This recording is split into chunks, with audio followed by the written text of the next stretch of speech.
Setup is important sir. Clear కనిపిస్తుంది కదా? Okay same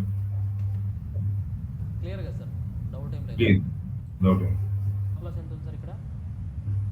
6%. మనకి ఒక 9 to 10 days అంటే ఎంత పర్సెంటేజ్ ఇచ్చింది? 23. 23. అదే కనుక ఎక్కడ ఎగ్జిట్ ఇచ్చింది సార్? ఓకే, సో ఎన్ని వీక్స్ పట్టింది మీకు? 2 months. 1 month. 1.5 4 month weeks. పట్టింది sir. 1.5 month. So 1.5 monthలో 55 returns. So ఇక్కడ కూడా మనకి మిడిల్ ఆఫ్ ది పోర్షన్లో మనకి ఎంట్రీ ఇచ్చిందా లేదా అనేది కూడా చూద్దాం. పర్సెంటేజ్తో వెళ్ళాలి, 50% క్యాపిటల్తోనే వెళ్ళాలి. ఓకే 50%తోనే వెళ్ళాలి. కాబట్టి 50%. అవును సార్, 50%తోనే వెళ్ళాలి. సో కింద డేట్ ఉంది చూడండి సార్. డేట్ ఉందా? స్టాప్ లాస్ ఎంత? 6.2. సో ఒక 1 month కనుక మనం వెయిట్ చేసి ఎంత పర్సెంటేజ్ మూవ్ అయింది చూడండి. ఇది సెకండ్ టైం మళ్ళీ. అవును సార్, సెకండ్ టైం. సో ఎంత పర్సెంటేజ్ మూవ్ అయింది సార్?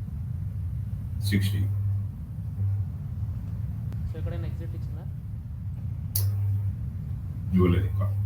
ఓకే, మీరు కనుక పర్ఫెక్ట్ సెటప్ని కనుక క్యాచ్ చేయగలిగితే ఇటువంటి మూవ్స్ని మీరు క్యాచ్ చేయడానికి ఛాన్సెస్ అనేవి ఉంటాయి.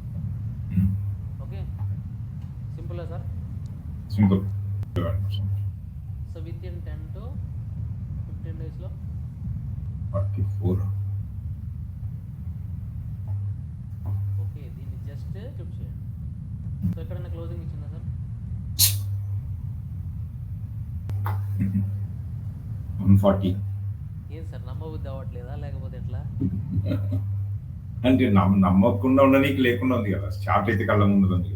అవును సార్, ఎస్, పర్ఫెక్ట్ పర్ఫెక్ట్ అంటే సార్. బిలీవబుల్ అంతే.